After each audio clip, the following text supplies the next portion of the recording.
The free and the bondmaid. Jehovah, who was Jesus himself, appeared to Abraham and told him that he and his wife would have a son in their old age.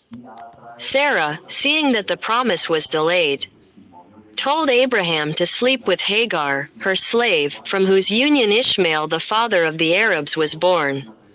And when the slave saw that she had conceived, she looked at her mistress with contempt. Then Sarai said to Abraham, "My disgrace be upon you. I gave you my servant as your wife, and seeing that she was pregnant, she looks at me with contempt. May the Lord judge between you and me." And Abraham said to his wife, "Behold, your servant is in your hand. Do with her as you see fit." And as Sarai grieved her, she fled from her presence. And the angel of the Lord found her by a fountain of water in the desert and said to her, "Hagar, servant of Sarai, where are you coming from and where are you going?" And she answered, "I flee from before Sarai my lady." And the angel of the Lord said to her, "Return to your mistress and submit yourself under her hand." The angel of the Lord also said to her, "I will multiply your descendants so much that they cannot be counted because of the multitude." And the angel of the Lord said to her, "Behold, you have conceived and will bear a son. And you will call his name Ishmael, because the Lord has heard your affliction. And he will be a fierce man. His hand will be against all, and the hand of all against him. And before all his brothers he will dwell." When Isaac, the son of promise, was born, Sarah, Abraham's wife, told her husband to throw out the slave and her son because he would not inherit along with her son.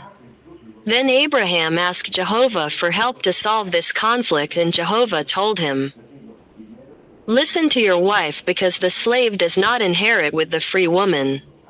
Then Abraham took the boy and his mother to the desert and gave them a pot of water and a loaf of bread and abandoned them to their fate.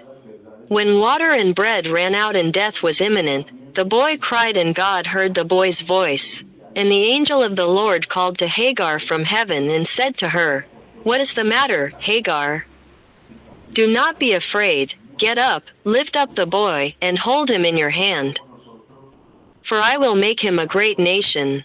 Then God opened her eyes and she saw a fountain of water and filled the vessel and gave the boy a drink. And God was with the boy and he grew up and lived in the desert and was a bowman.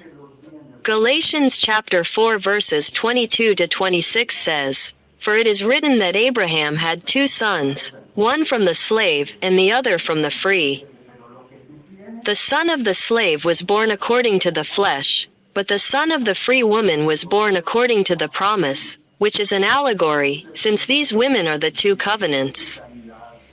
The one comes from Mount Sinai, which bears children for slavery. This is Hagar.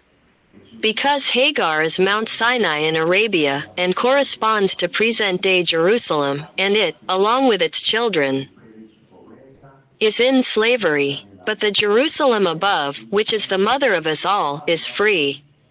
According to this verse, today's Jerusalem is and will be in slavery along with its children, Arabs and Jews. The children of Abraham, until the day they accept Jesus as their only Lord and Savior.